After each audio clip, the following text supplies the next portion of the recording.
And because it's hour number 2 on Thursday, that means it's Unscripted with the Crack Man, Bill Krackomberger. Oh, yeah. He's back! Back! They're both back! Yo. What's happening, Billy? Well, I just come in here and I realized that you guys are under a heat alert inside. We are playing. I feel like the movie JFK when John Candy's on the stand sweating, telling him that the one-way bullet. I mean, yeah, it's definitely hot. It was an interesting casting of John Candy in that movie, wasn't it? Yeah, listen, the great John Candy. I'm not really a comedy guy, but I love John Candy though. Oh, he's But I'm not like I love Rodney Dangerfield. John, I can't. Why is it we can't change what we? Like, I can't get into the new comedy stuff. I have no interest in going to any comedy thing. Really? None. I like maybe like Sebastian, the stand-up comedian. I'll watch some of his stuff, but Maniscalco, I believe his name is. Yeah. You don't like Bill Burr? You seem that you'd be a good. I haven't seen him. I know who he is. I never seen anything on him. And the movies, like who's the guy with the curly hair? Will Ferrell. Will Ferrell. I have no interest. Zero. No interest. No interest. I know who he is, but it's just hard for me. As I got older, I like things that are nonfiction. I like to watch like documentaries. Me too. Love that kind of stuff. Me too. It is the flaw of my brain that the older I have gotten, the less tolerance I have for fiction. It's really true. But yet, it's funny. When we were 20 and even in our teens, totally. We like that kind of stuff, and I did, and I noticed the teens of today, like my friends' kids, they're in trouble. Oh no, they're in trouble. Yeah. I mean, even my friend has said, like, oh my God, my son, he just watches these YouTube videos, and he's 24 now. It's not like he's 15. Yeah, and then they're raised on that brings up a subject. See, this unscripted subject. Just thought about it. It's so unbelievable when the kids can't make basic change. If they can't Google search it, they can't do it. What do you mean basic change? I went into a store back east, and I was back east recently. Oh, like actual change. I give the guy, my bill was $8.11. I give the guy a $10 bill and a quarter, a little silver quarter, a little quarter. The guy was freaked out. He's like, yeah, 10's enough. I said, I know, but I want $2. I don't want all the change. Right.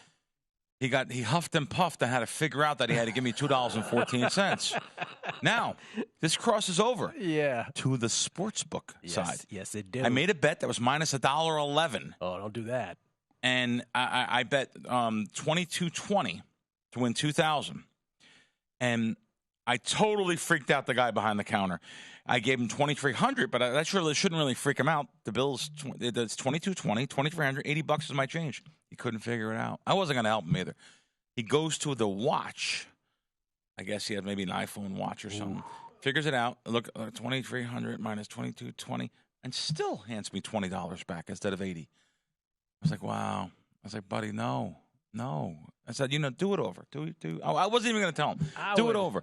At the risk of sounding like I'm 1,000 years old. But why wouldn't the sportsbook just have the thing on? By the way, they could settle this, hire someone with intelligence, or you could just put it on the register, like put the dollar amount in, and it'll show you the change. Now, I don't know do we have to go there, right? Really? But they couldn't figure it out. I have a theory. Yeah. I have a theory. When I went back, I remember visiting I guess I was in my 30s at this point, and my favorite teacher in high school was still there. And I rolled back in there one time, and he saw me, and he grabbed me. He was from North Carolina. I was like, Gill. And he says to me, he goes, see all these kids in here? I can only do it in his accent, Mr. Sorkin. He goes, see all these kids in here? They're all using their calculators. They're all eager to put their hand up to tell me the right answer without having any knowledge of the process that it takes to get that answer. 100%. And we didn't have that, right? We didn't, and he basically distilled it to that thing. He believes that's at the origin of it. Wow. It's amazing. Everything these kids do, they look up Google. They watch on YouTube. They think about society. These kids, they grow up on these podcasts of these funny kids of the Milk Brothers, wherever they are, and my friend's son shows his dad these videos and watches them with him, and like they're goofy. You're 25. We were out of the house by that age, having jobs and kids. A lot of people by that age. Anyway. Just something that you said the word that made me think of that. What is I'm trying to think of like the sports book. you mentioned one. Oh, here we go. Here comes the South Point construction. I don't know if he goes off on air. A lot of things happen when I come on this show. Oh, yeah. A little humidity. There's been like blackouts, alarms. Yeah. That's all we're missing now is the fire alarm. That's right. It's coming. Come on. By the way, what is that noise? Can I ask on air? There's some kind of construction either above us or below us. Hopefully they're cutting air holes to get air in here. Just to get like a little mouse or something. A vent. Yeah, I hope so. Where have you been, by the way? I know where I've been. No, you were away. Yeah. I was back on the East Coast, all up and down through Maryland, New Jersey. What's your favorite spot, all those, when you're going from sportsbook to sportsbook? Favorite spot? Not D.C. I got to tell you, it used to be Atlantic City, but Atlantic City has absolutely changed. And by the way, before I forget, I really have a new appreciation a lot of times when I come back here. The staffs at the casinos, the staffs that work behind the desk of the sports books here are so much better than the ones on the East Coast and even throughout the South. I just, day and night, they're so much more schooled here, and I got to give them a credit. It's hard to deal with these people and stuff, and they're just, like, they're not counting on their, little Lego watch. They're not counting, the change on their watch here. They're just very good, the staffs here. Now, I don't know if anyone's told you, the face of sports betting it's just the landscape has changed so much in New Jersey. It was the best spot, to play sports. I probably won't be going back too much. Really? Yeah, like I was in the past. Listen, first of all, Bally's in Atlantic City, the center of the boardwalk. Bally's has a walk-up FanDuel location. It was great to me. They were taking bets at the counter, good-sized bets. I don't understand it. They're closing in 2 weeks. They're closing, just closing the book. They're giving up retail in South Jersey and just going to be at the Meadowlands, which is 2 hours north. So I don't know how you close now. Close after football season. Right. They're closing. The DK spot there obviously got hit by a lot of crews. And I was talking to some people there. They got hit by some really sharp crews. Talking kiosks here? Backpack crews, yeah. Mm-hmm. And really, but they had like 18 kiosks. Now they're down to 4 that they can monitor, looking out the windows and looking over the desk. And they're down to a nickel maximum for anybody. And you can't bet it again unless you. When I went to the counter, the guy's like, "Bill, I'm so sorry." I said, well, "Okay, can I bet it again though? After, can I give you 5 minutes and see if the line changes?" He goes, "No, it's $500 per customer." The landscape is this. This is not only this. I'm going to keep on going. The William Hill locations there. It's much more difficult now than it was even last summer, 2 years ago. It's real simple. Let's face facts. Let's get down to the bottom point here. 85% of the betting is done over the mobile apps on your phone. That's what they want to keep it to. Mm-hmm. Maybe they'll have the locations up North Jersey and stuff, but they want to know who's betting, when, where, when. They just want to know that no one is circumventing. And I'm going to say, I shouldn't even say circumventing limits, because what are the limits? There is no limits. Like, no one knows the limits at any sports book. The only sports book I can name that I know what the given limits is, believe it or not, is one of the ones that I'm not allowed to bet on in the app here, and probably the counter, stations. You go into stations, you get the printout for the day. It says on the bottom, limit 2,000 per game, limit 1,000 per game, limit 500 per prop. They show you. That is one of the underrated things that gets left out. I mean, we don't talk about that. Just tell us the limits. Yeah. That's all I want to know. Yeah. I know for most people they don't need that, but I'd like to know what the limits are. I was surprised. I came over here last night, South Point. I went to dinner at the sushi place, and I went to the sports book here. I could bet something on the app for $500. I said, let me go to the counter and see if I can bet more. I asked for a good amount. They gave me much more. I asked for much more than I actually thought I was going to get. They gave it to me. So counter limits, I understand, are more than the app on certain situations. But I just like to know what the limits are. And by the way, this is anywhere in town. I like to know what the actual limit is. So stations is the only one. So back east too, you don't know what your limits are back east. Nowhere. So this is it begs the question: is this only, in your opinion, this is only going to go in this direction? Yes. As time goes on, it's going to get much worse. Yeah. Yeah. To further expound on your answer, I'm going to just tell you, I wouldn't even recommend anyone to try to take up sports betting now, to try to bet full time. Well, you and I have talked about this before. I really wouldn't, though. Yeah. I didn't expect this to happen in Atlantic City. But this is bad. But you and I have said that even when things were different years and years ago. Like, you have to be a certain type of person, period, to do this. You do. But now you're just talking about from a mechanical, from a mathematical standpoint, what you're allowed to do, what you're not allowed to do. Right. Is no state better than another? No, the states are better. Is Colorado the best state right now? Used to be very good. The states there's other states though with walk-up books that are taking 5 times the amount than they are at the Atlantic City DraftKings, for example. Illinois, Indiana. Let me see where the kids went. Connecticut. These places are. I personally have experience going to these places. They're taking, like, I'll walk into a location, a different location. They'll take a couple thousand at the counter, and I'll walk into Atlantic City. I told you it's $500 max. Mm-hmm. Listen, I know it's in the whole scheme of things, the average bet in the country is less than $100. So I'm not. It's good for everyone. It's good for the public. And to be real blunt, I try to put myself in their shoes sometimes. What I would book. It's an interesting thing to think if I'm in charge of risk and if my bonus structure is based on risk, on that, I may be trying a little defensive mechanisms. You would be an entirely different human being, sir. I don't know. I was like, who's that guy?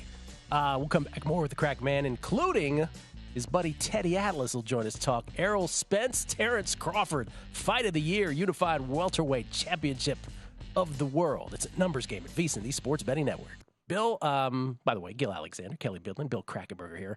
When I was a wee lad, I liked nothing more than the sport of boxing. Yep. In Vegas, first of all, the one thing that we who have not been here forever miss, because we know how great it was great prize fights here. But when I was a kid, I grew up in D.C., so Sugar Ray Leonard was my idol. From Palmer Park, Maryland, Olympic gold medalist, and then became one of the great welterweight, and then later middleweight, to light heavyweight, even got to one of the great fighters of all time. But the welterweight division was just spectacular when I was a kid. Not only Sugar Ray Leonard, but also, of course, the Hitman, Tommy Hearns, Roberto Duran, Marvin Hagler was a middleweight who Leonard stepped up to fight. But these are rare times when there are unification bouts in the welterweight division. Leonard Hearns won in November of 1981 was the one I remember most vividly, one of the greatest fights of all time. But we've had Trinidad De La Hoya, we've had Pacquiao and Mayweather in this weight class, and now we have Errol Spence Jr. and Terence Crawford this weekend in Vegas. And Bill, would you like to introduce the man who's going to help us navigate this? We really appreciate Teddy Atlas coming on. He has an appointment here in about 15 minutes. We appreciate him giving us some time here. Ted, are you there? Yeah, I'm here, Bill. Thanks, Ted. My pleasure. Big fight this weekend, and I know you're getting a lot of requests from everyone. We really appreciate you coming on for a couple minutes here. This line opened up around 140. It's now about 150 in town, and really some two-way action. I'm actually surprised. A little bit more on Crawford, I understand, but we wanted to get your take on this, Ted. What do you think? Who do you like, odds-wise? And, if you can give us a couple minutes, thanks. Yeah, no problem. It's always good when you have a fight where you can make an argument on either side, a legitimate argument on either side. You got Spence, the naturally bigger guy, southpaw, that, can be relentless. He's also shown that he's educated in the ring. He's cerebral enough. He's technically sound. He was an Olympian. You have to be, pretty rounded as a fighter, dimensional as a fighter to be an Olympian.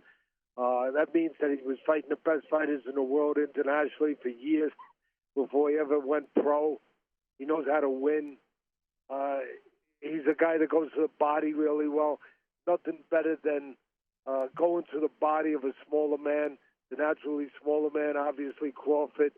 So you can make an argument for Spence, an easy argument, if you like the things I just said. And then you can go on the other side and make an argument for Crawford. Yeah, he's a smaller guy. But for me, punches are born. They're not made. And it's not always a correlation between size and power. It's you either have it or you don't have it. And if you have it, you carry it like Inoue does, which he was explosive against the bigger Fulton just recently, and he was so impressive. I mean, Crawford moved up 3 weight classes and has carried his power. I think he's the more explosive puncher as far as just pure, molecules to molecules, so to speak. He is the purer puncher. And he's more versatile. He's more dimensional. He might be the greatest switch hitter since Mickey Mantle. I mean, Mickey Mantle, for your sports fans out there, he could go on either side of the plate with power or average. Well, Crawford does that. He could go southpaw or orthodox for power or for average. And I've never seen, Andre Ward was pretty damn good, but this guy takes it to another dimension. But nice. Where he separates himself, for me, Bill, is that Crawford is so instinctual. My mentor, Customato, used to tell me that the great ones, they can kind of make it up as they do it. Kind of like a Louis Armstrong. You got music fans out there? Sure. You got them, right? Of course. So, hello? Yep, we're here. Yeah, some of your guys, I'm out in the middle of Manhattan, so I didn't know if I lost you or what. But standing here trying to get this thing done for you before my doctor's appointment. Because you know what? I got to get my nose looked at because I didn't move my head enough. So I got a deviated septum, which happens in my sport sometimes. So I got to get in there. But in about 10 minutes, my son was good enough to pull me over on the side here. We're sitting in the car. People are looking at me, wondering why we're in a no parking zone on the phone as though everything's okay. But getting back to the music lovers out there, if you have any, is that guys like Louis Armstrong on the horn, one of the greatest horn players of all time, he could just invent his own notes. Just as he was playing, all of a sudden you say, well, I never heard that note before. Or Jimi Hendrix on the guitar just hit a different string, and you say, wow, that's different. That's not usual. Crawford is along those lines. He can just create stuff if the need is there to create it. That's pure instincts. That's subconscious. That is something that can't be taught. That's something that you either have it or you don't have it. And very few people have it at the level that I've seen Crawford exhibit it. So because of that, I put him in a little bit of a special class. And obviously, it's pretty clear that I favor him. But it's again, you can make an argument on either side. Physicality, size, Spence. And at the same time, not just a bigger guy who don't know what the hell he's doing, but a bigger guy who's got an educated jab. I mean, he beat Mikey Garcia, Spence, because he out-jabbed him. Yeah, Mikey Garcia was the smaller man, but he was supposed to be the better boxer. He was supposed to be the guy that was going to counterpunch all night. Guess what? It's hard to counterpunch on the outside when a guy is controlling you with a jab. And that's exactly what Spence did to shut down Mikey Garcia. So, both sides, good arguments, should be a good fight. So, Teddy, let me jump in here for a second because I want you to get to your doctor's appointment. So, Terence Crawford at -150. It sounds like if you had to make a bet, you'll tell me if I'm wrong or not, that you would still lean Crawford. And I want to ask you additionally on that to tell me what your response is to that. But also the total is set at 10.5 rounds with the over heavily juiced. The under is a good bang for your buck at +190. Where do you stand on that additionally? It figures to go rounds, obviously. You got two guys. See, the great thing about this fight is that it's not 5 years too late. When Pacquiao and Mayweather came together, it was 5 years too late for Pacquiao. Mm-hmm. It was. And yeah, Crawford's getting up there a little bit, but you know what? I don't judge by his age chronologically. I judge him by the amount of punishment they've taken. And in that way, Crawford is not old. He's not used up. He doesn't have a lot of miles on the odometer. So you should get prime efforts from both guys. And I understand the smart guys out there, the guys that lay the lines, looking at top guys, top skills, both undefeated, both mentally together as well as physically together, that it's going to go rounds. But I'm going to go back to what I started this conversation with, that Crawford carries that power, and he's dimensional, and he's instinctual, and he can sometimes time you with shots you don't see. He's got the option of doing it on the outside where he lays traps. He's got the option of, believe it or not, sitting in the pocket with the bigger guy where he can time you and punch inside a shot where you might never see the shot. And as I said, he's got the option of going lefty or righty. I think it's feasible that Crawford hurts Spence before the night's over. Now, again, I understand, going with the over. For the reasons I just said. Both guys technically sound, both guys undefeated, both guys mentally tough guys. I see wanting to lay your buck down on going rounds. But with that line, I would think that I'm going to take a shot on the under. If I'm right, that Crawford catches him something before the night's over, before that number comes up that you just put out there, and that he can possibly get him out of there. So I think it's worth a shot. I would take Crawford on the side as far as the bet to win, period.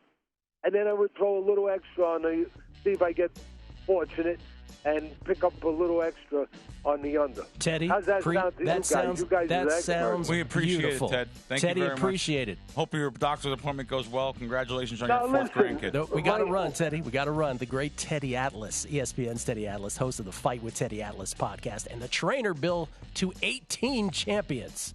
Please tell Teddy we said it. Thank you very much on that. More Unscripted with the Crackman on the other side. Numbers Game VSiN, the Sports Betting Network. It's Gill Alexander, Bill Krackomberger, Unscripted. And Billy, thanks again for arranging for Teddy Atlas to be here. Yeah, it's actually really nice of him. I knew he was going to a doctor. Yeah. I didn't know he was going to mention it on air. Sorry I had to scoot him off But it's really nice of him to pull over the car and, give us an interview before he goes in. Yeah, Teddy has had, many champions, like you said, and he was a, amateur fighter himself. Street fighter, street brawler. We all know that, Teddy was on the inside a little bit at Rikers Island.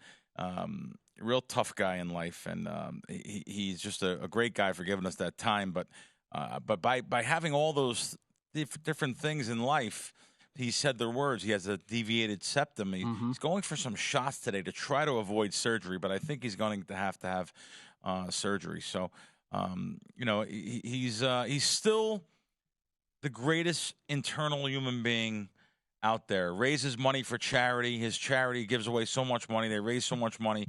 Teddy's ESPN, his ESPN job, let's just face it, Bob Arum does not like Teddy Atlas. And maybe the same goes for Bob Arum. Teddy might not like him. So when Bob Arum took over boxing at ESPN, literally, Bob said, I don't want Teddy doing my fights because he talks about different things like someone going out, taking out the referees and the judges to dinner the night before. The promoters were caught doing that. Teddy will tell you about that. He goes, well, did you ever see Steinbrenner take out the umpires? Yeah. No. How can this be allowed in boxing? There's no commission. And Teddy's right. Right. He's super vocal about bad judging in boxing. And his point is, he's right. And he's right. Well, because he's Teddy Atlas, right? He knows what each fighter is trying to do in a way that someone casually observing does not.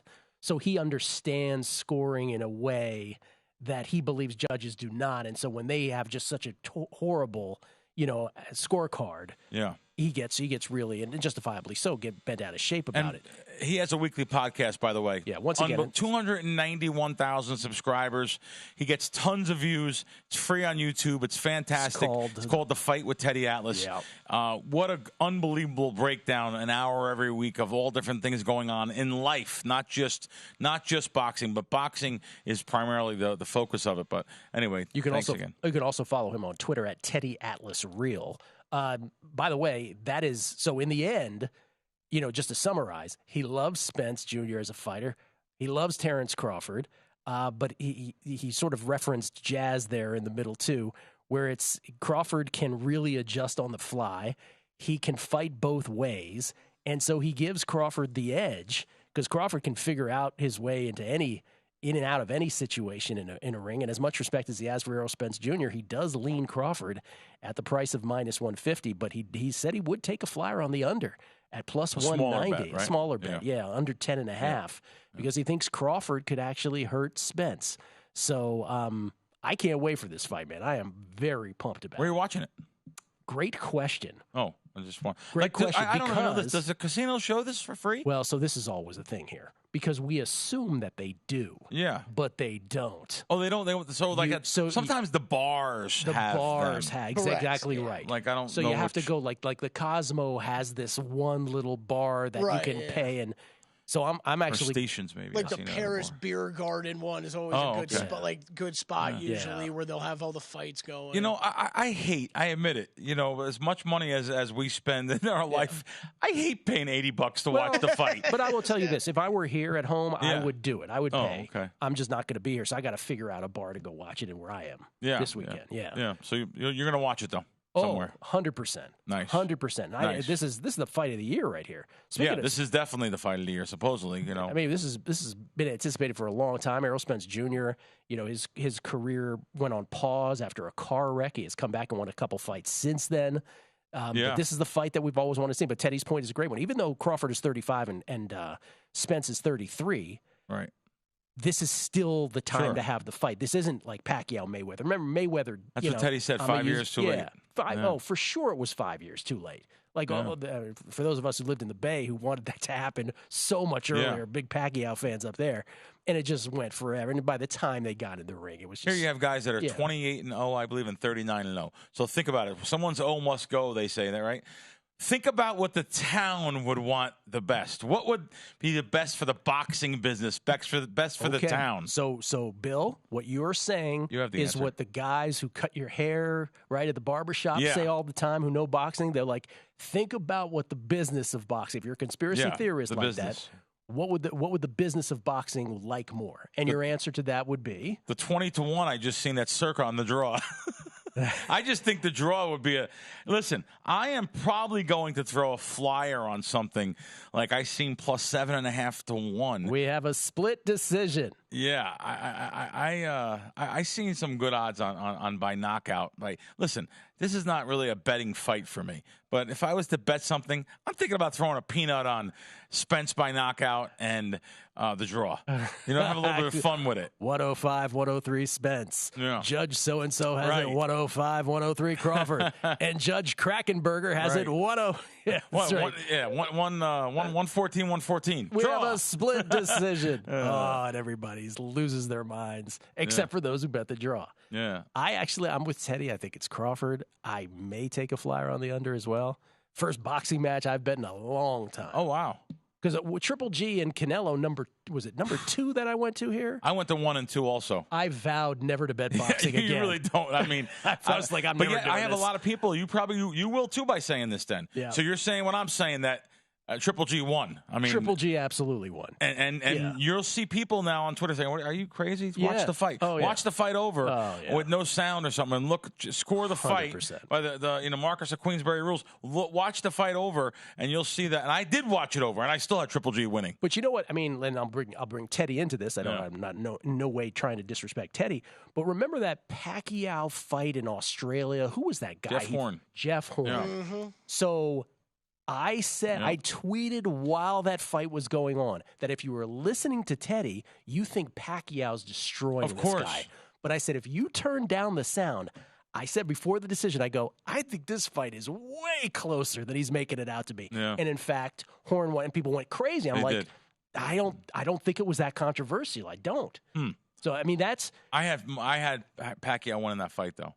But, I had Horn winning. Yeah, you did? I did. See what I mean? See how close it could be on a 10-9, 10-8 score. I mean, but the biggest example of this is let's take Leonard Hagler. Yeah.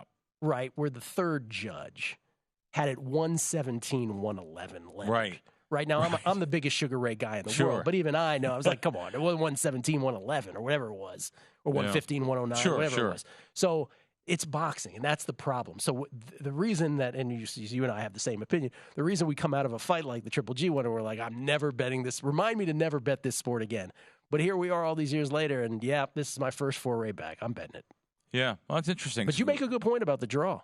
I just thought, listen, I didn't bet it. I just seen, all I did was check Circa's odds because I just wanted to check Circa's odds, and I seen they had 21 in a draw. Now, granted, I'll do a lot of searching and look around because I'll tell you, these type of bets, when you're betting a one-way pool, will there be a draw? It's not a yes-no on that particular thing I didn't see. So when you're betting those type of odds, you're going to see, like, I looked and I checked 3 spots now. And then now that I'm on here, I checked Circa, but I also did check 2 others that's in front of me, plus 14-1, plus 11-1. Come on. That's why you have to look everywhere and check. And I'll even check more and hope I get better than Circa, because now you're taking a juiced market that I don't like betting the futures. I'm not really one to bet futures when you can only bet one way.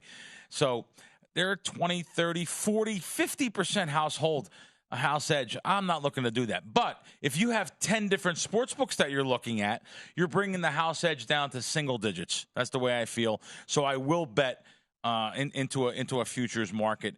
Definitely do your shopping. I know when people come to Vegas, and we beat a dead horse saying this all the time, people come to Vegas, they come in, they stay at, I don't know, Treasure Island. And in the center of the Strip, good location to stay at, and they only have the Treasure Island lines in front of them. Mm-hmm. You can't do that. You have to go next door. You have to go across the street. Put a couple hundred, whatever you're betting, whatever your limits are. If you bet $100 a game, go put $600, $800 in the win. Go put that in the stations. But even as you're saying that, don't you have that other internal voice where you're like 9 out of 10 people listening to that? They're not doing that. They're not doing it. No, they're not. They're betting into one set of lines. They're and like, that's what do you mean? What am I going to tell my wife? I'm not going to go out of here. I got to bet it here. Well, then they're not serious. They're having fun. And want to know something? Yeah. If they're doing that, enjoy yourself. Have some fun. Just know that you could have got a lot better on your ROI on your money with any bets. By the way, they asked Sean Porter, who fought both of these guys. Great guy. Sean Porter lost by TKO to Crawford. Lost a split decision to Spence Jr. They asked him, what are your thoughts?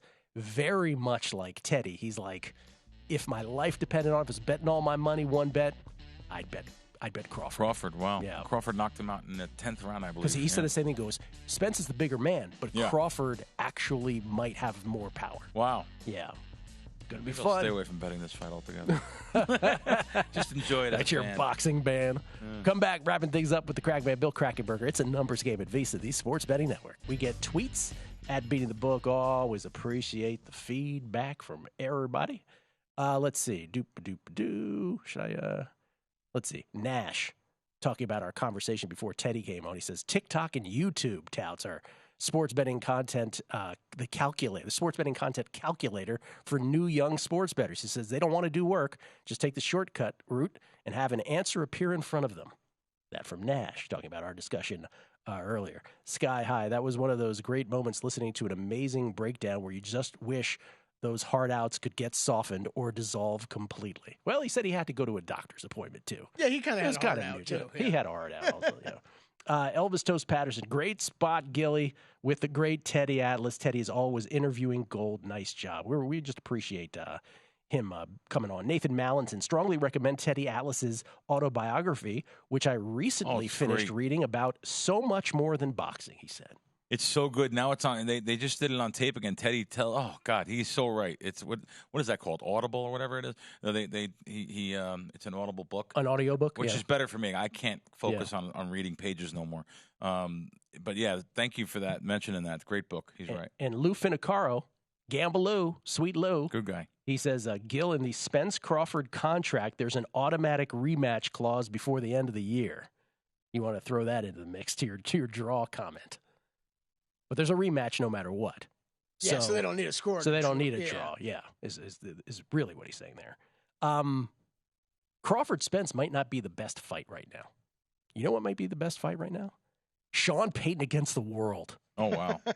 Have you heard about this? I heard you guys talking about this, yeah. So Denver Broncos coach, new Denver Broncos coach, right, headed into his first season with the Broncos, Sean Payton, apparently appeared, he was in an interview yesterday with USA Today Sports, and he went blitzkrieg on, among other things, or among other people, Nathaniel Hackett, the former coach of the Broncos.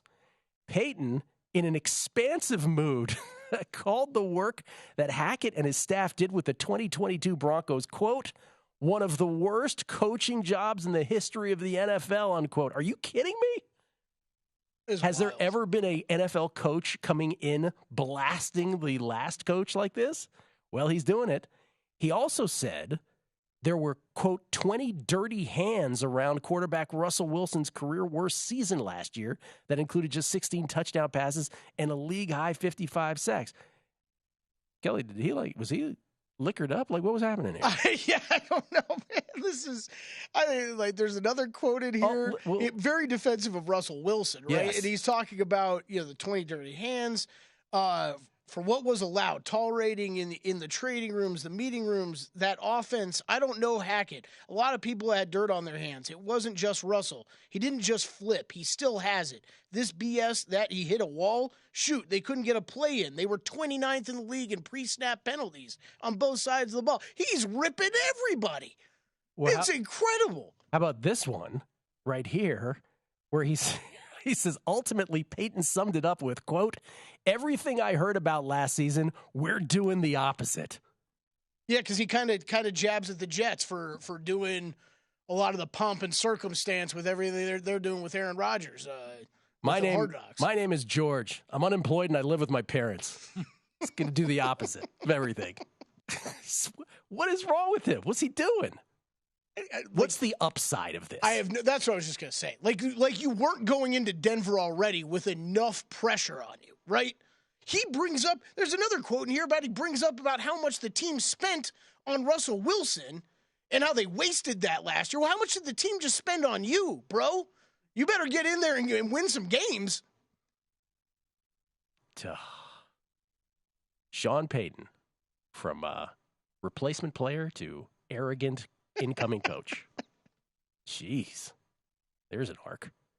Does that that makes me hate the Broncos right now? It makes me hate them because of him. Why you got to take shots at Nathaniel? I was not expecting that. Yeah. Stephen Vegas brought up a good thing just now. Steve, big boxing fan, grades all the fights. It's funny. I had Teddy in town here. We went and did a podcast, and I said, Steve, come on over. And Steve came over, he was so happy to meet Teddy Atlas. He's a really, really good guy. But he just said something interesting.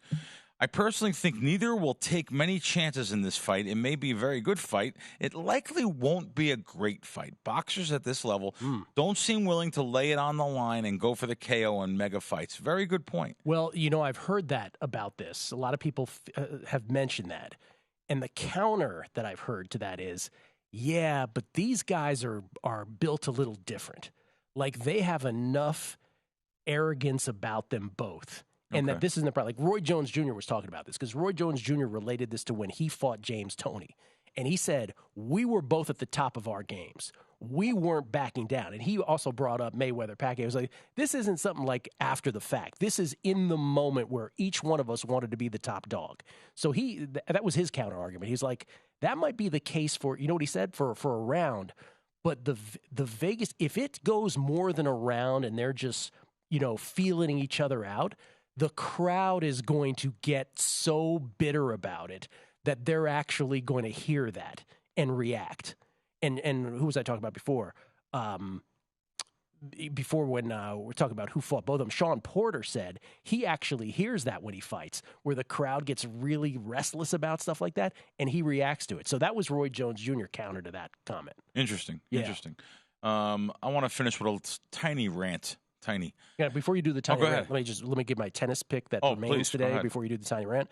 Had 3 picks. Again, VSiN.com/picks for all of these. The 2 earlier hit. Dion Pari won straight sets against Danko Kovinic, and Arthur Fields won in straight sets earlier as well. So, again, VSiN.com/picks. As long as I'm staying out of tiebreakers, Kelley, I'll win these. But as soon as I get in a tiebreaker, I lost tiebreakers 11-9, 8-6. I can't get any of those.